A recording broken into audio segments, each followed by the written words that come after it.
माहौल खराब होता है तो भाड़ में जाए। मैं अपनी औलाद के लिए खामोश नहीं बैठूंगा, मैं अपने बच्चे की इज्जत के लिए खामोश नहीं बैठूंगा, क्योंकि मार खाने वाला 7 साल का बच्चा मेरा बेटा था, मेरी औलाद थी। अरे जालिमों, अगर तुम्हारे बेटे को मारते तो तुम खामोश बैठते, तो कम से कम मुबीन रजवी की जबान से निकलेगा शमशाद अंसारी जिंदाबाद, शमशाद अंसारी जिंदाबाद। तो मोदी से लेके अमित शाह सब परेशान हो जाते हैं कि अब ये क्या बोलने वाला। अगर कोई बाप अपने बेटे के लिए नहीं लड़ेगा तो क्या दुनिया लड़ेगी? कौन लड़ेगा? अरे बाप ही तो लड़ेगा ना अपने बेटे की इज्जत के लिए। मगर उस बाप को भी मालूम कि बीजेपी की सरकार है, मोदी प्रधानमंत्री है, योगी मुख्यमंत्री है, मुझे इंसाफ नहीं मिलेगा। मेरे अजीज दोस्तों और बुजुर्गों, मेरी इज्जतदार मां और बहनों, याद रखो, आप अगर आप इसी तरह डरते रहेंगे कि माहौल खराब हो जाएगा, अरे माहौल जुल्म से खराब हो रहा है, तुम्हारी खामोशी से माहौल खराब नहीं हो रहा है।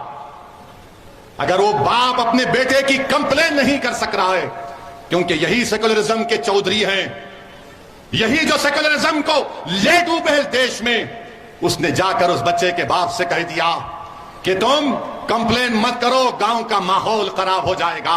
अरे जालिमों, अगर तुम्हारे बेटे को मारते तो तुम खामोश बैठते, क्योंकि मार खाने वाला 7 साल का बच्चा मेरा बेटा था, मेरी औलाद थी। तो तुम में इतनी हिम्मत आ गई कि तुम मुझसे आकर कहते हो कि तुम माहौल को खराब होने मत दो। अगर किसी रांची में या उत्तर प्रदेश में योगी आदित्यनाथ के पोस्टर को फाड़ दिया जाएगा या मोदी के पोस्टर को फाड़ दिया जाएगा तो क्या करोगे? पुलिस दौड़ते हुए जाएगी उसके घर पर, उसके घर तक बुलडोजर लेकर जाएगी। मगर भारत में, हमारे वतन अजीज में, एक बाप से कहा जा रहा है कि तुम्हारे बेटे की कोई इज्जत नहीं है। अगर उसको स्कूल में थप्पड़ मारते हैं तो थप्पड़ खा लो, मगर माहौल खराब होने मत दो।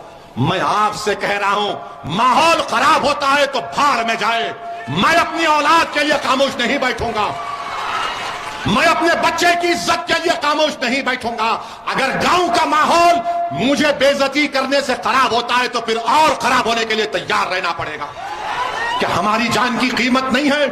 भारत के संविधान में इज्जत फंडामेंटल राइट है, डिग्निटी फंडामेंटल राइट है। इस मुकाम पर हम आ गए, क्यों आ गए? क्योंकि हम सिर्फ वोट डाल रहे हैं, वोट डाल रहे हैं, हम कभी वोट नहीं ले रहे हैं। मेरे अजीज दोस्तों और बुजुर्गों, याद रखो, आप अगर आज आप अपनी ताकत को नहीं समझेंगे, लोग बोलेंगे आपसे अगर मुबीन रजवी कामयाब हो गया तो क्या होगा?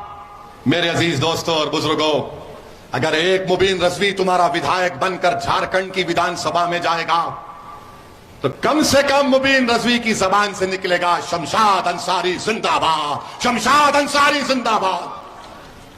कभी तो कोई लड़ेगा, मगर आज ये कहेंगे अरे एक जीतेगा तो क्या होगा? आप उनसे कहना कि भारत की पार्लियामेंट में 2 MP हैं मंजलिस के, और जब 2 में से एक खड़े होकर 6-7 मिनट के लिए भारत की लोकसभा में बोलते हैं तो मोदी से लेकर अमित शाह सब परेशान हो जाते हैं कि अब ये क्या बोलने वाला।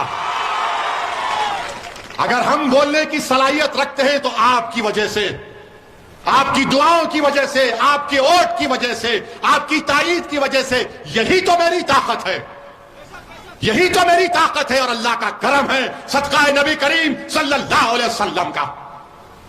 मगर आज आप खामोश बैठते रहेंगे तो फिर याद रखिए, कोई आसमान से नहीं आने वाला है।